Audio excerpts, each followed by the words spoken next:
This episode contains discussions of murder, revenge, grief, death, torture, betrayal, violence, war, trauma, and themes involving loss of loved ones. Listener discretion is advised. Revenge has a way of changing people. At first, it feels simple. Someone takes something from you, and you want justice. You want balance. You want the world to make sense again.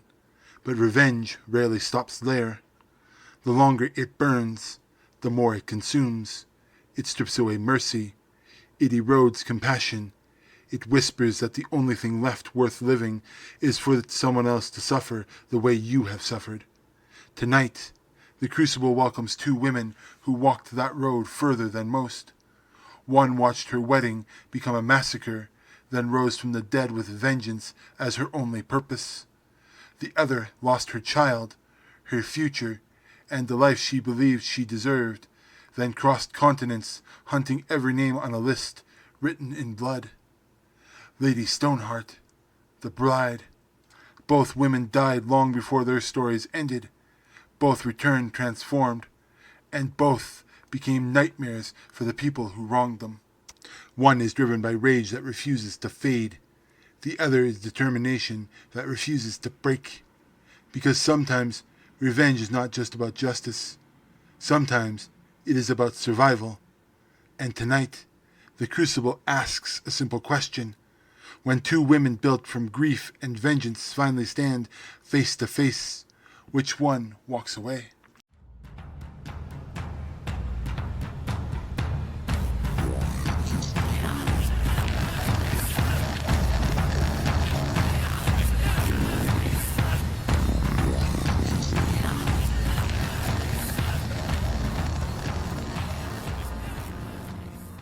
Welcome to Chaos Crucible, where legends clash, worlds break, and the truth that only survives is the wreckage.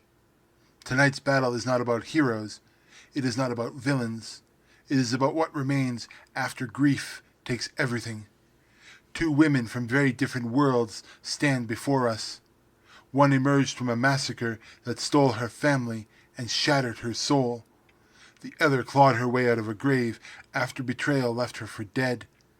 Both were given every reason to surrender. Both chose vengeance instead. One became a silent specter haunting the riverlands. The other became an unstoppable force, crossing the world with a sword in her hand and a list of names in her pocket.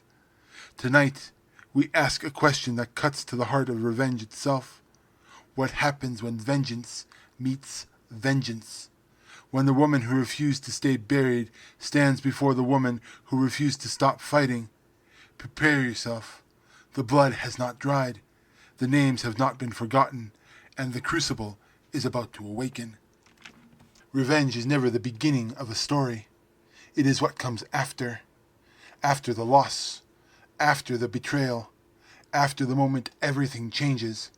But before they become symbols of vengeance, Lady Stoneheart and the bride were simply women trying to build their lives for themselves. They had families. They had futures. They had reasons to believe tomorrow would be better than today. Then those futures were taken away, and the women left behind would never be the same. The stories of Lady Stoneheart and the bride begin with death. Not metaphorical death, not symbolic death, real death. The kind that leaves scars too deep to heal. Before she became Lady Stoneheart, she was Catelyn Stark, wife to Eddard Stark, mother to Robb, Sansa, Arya, Bran, and Rickon. She was a woman defined by family, duty, and loyalty. Through war and hardship, she endured because she believed her family could survive the storms gathering around them. And then came the Red Wedding, one of the most infamous betrayals in the history of Westeros. Catelyn watched her son murdered. She watched his kingdom die around him.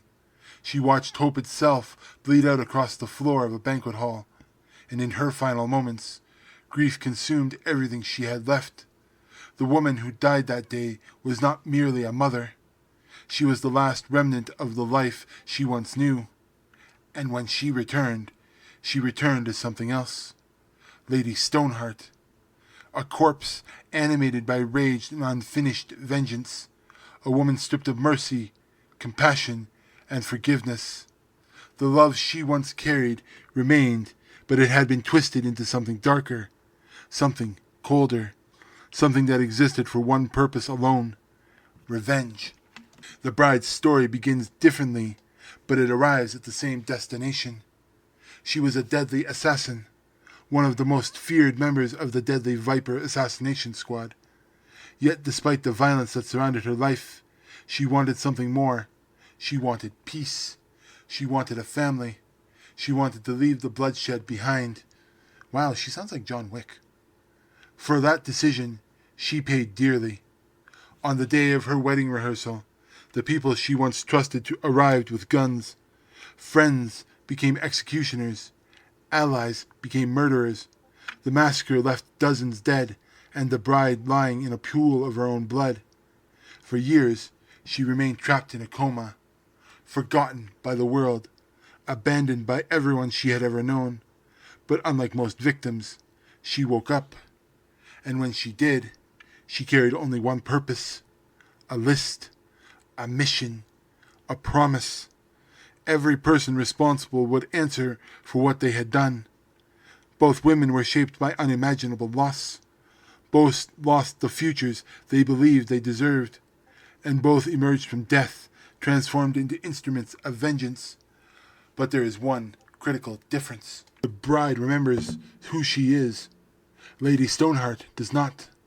One fights to reclaim pieces of the life that was stolen from her.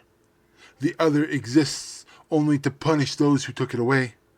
And that difference may prove more important than either of them realizes. Death changed them. Loss defined them. But tragedy alone does not make someone dangerous. What transformed Lady Stoneheart into bride, into legends of vengeance, was what came next. The choices they made, the path they followed, the methods they embraced. Both women sought justice for what had been taken from them, but the way they pursued it could not have been more different. One became a ghost story whispered across a war-torn kingdom. The other became a living nightmare, hunting her enemies one by one. Revenge is not a destination. It is a journey, and the path chosen often reveals more about a person than the goal itself. Lady Stoneheart's vengeance is relentless.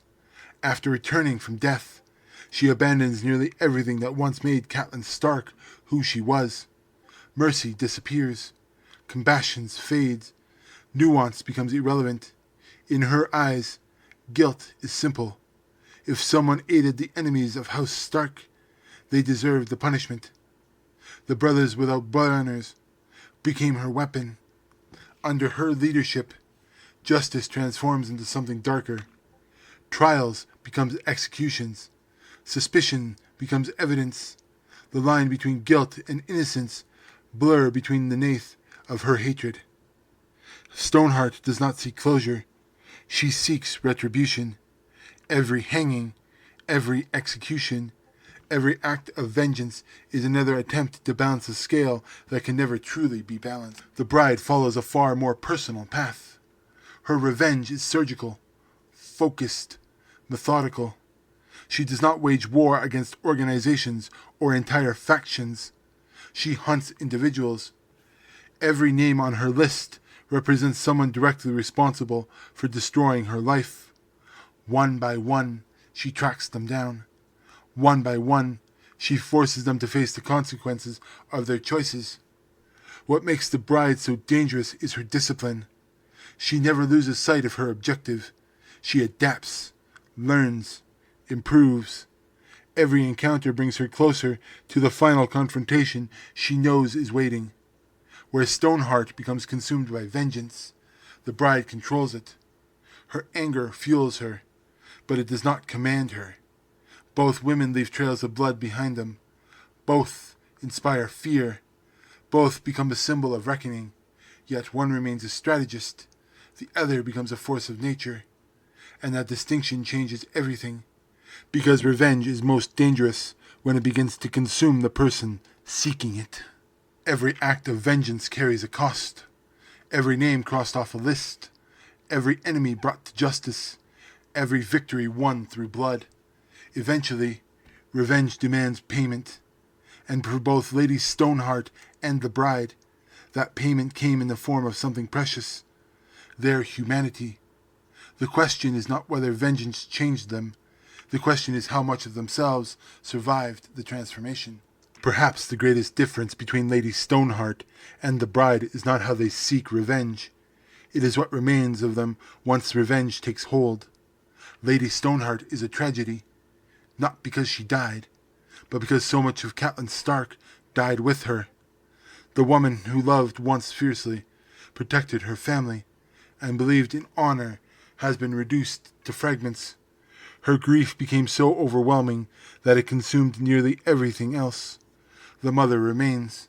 The pain remains. The desire for justice remains.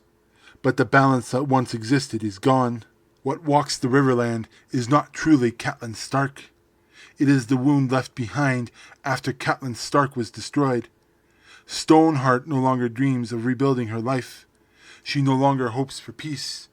She exists entirely for vengeance, and that makes her terrifying, but it also makes her profoundly tragic. The bride's journey takes a different path. Though revenge dominates her life, pieces of her former self continue to survive. Beneath the assassin, beneath the warrior, beneath the woman carrying a list of names, there is still a person. She remembers love. She remembers loss. She remembers what she is fighting to recover. Throughout her journey, the bride repeatedly demonstrates mercy when she believes it is deserved. She forms connections. She shows restraint. She allows herself moments of humanity even while pursuing vengeance. And most importantly, she still has a future. The possibility of life after revenge remains open to her. Lady Stoneheart has no such possibility. Her story is not about healing.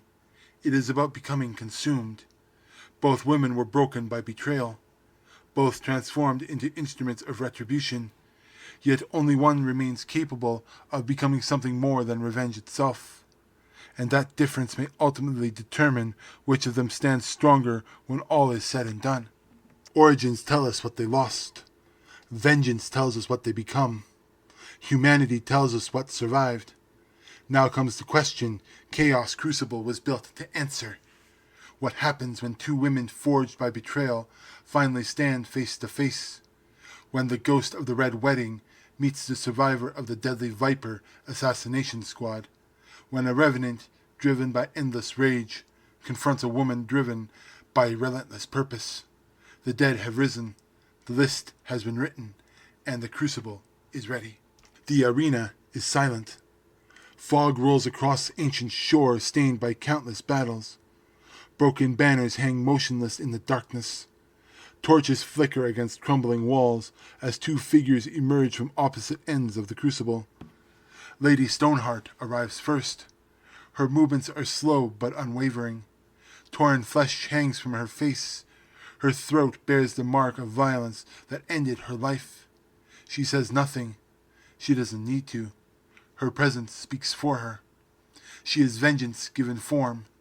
And then comes the bride. Yellow jumpsuit. Hattori Hanzo, her sword at her side. Every step deliberate.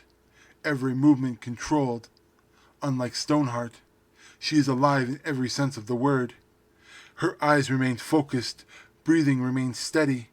She has faced impossible odds before and survived them all.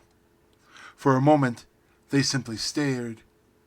Two women who refused to stay buried. Two women who built entire identities around revenge. And then the battle begins. Stoneheart attacks with fury of someone who no longer fears death. Pain means nothing to her. Injury means nothing to her. She pushes forward with relentless determination, driven by the hatred that has buried for far too long to be extinguished now. The bride responds with precision. Every movement serves a purpose. Every strike is calculated. Years of training and experience guide her actions. She understands timing, distance, and opportunity. Where Stoneheart relies on relentless aggression, The bride relies on mastery. The difference becomes apparent almost immediately. Stoneheart is terrifying because she refuses to stop.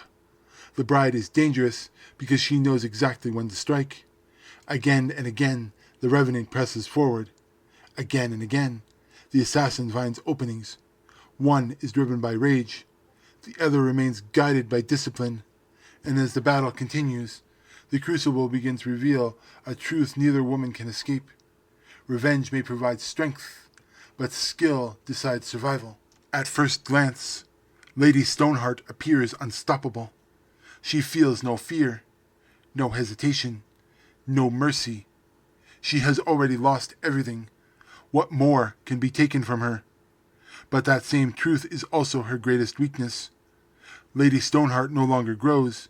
She no longer adapts. She no longer lives. She exists entirely within the moment that broke her. The bride is different. Though vengeance defines her journey, it does not completely define her identity. She continues to learn, continues to adapt, continues to fight for something beyond revenge itself. Most importantly, she remains capable of moving forward. Stoneheart cannot. In a battle of influence, tragedy, and symbolism, Lady Stoneheart may stand among fiction's most haunting figures. But in a direct confrontation between two avatars of vengeance, the bride holds the advantage. Her training is superior. Her discipline is greater. Her adaptability is unmatched.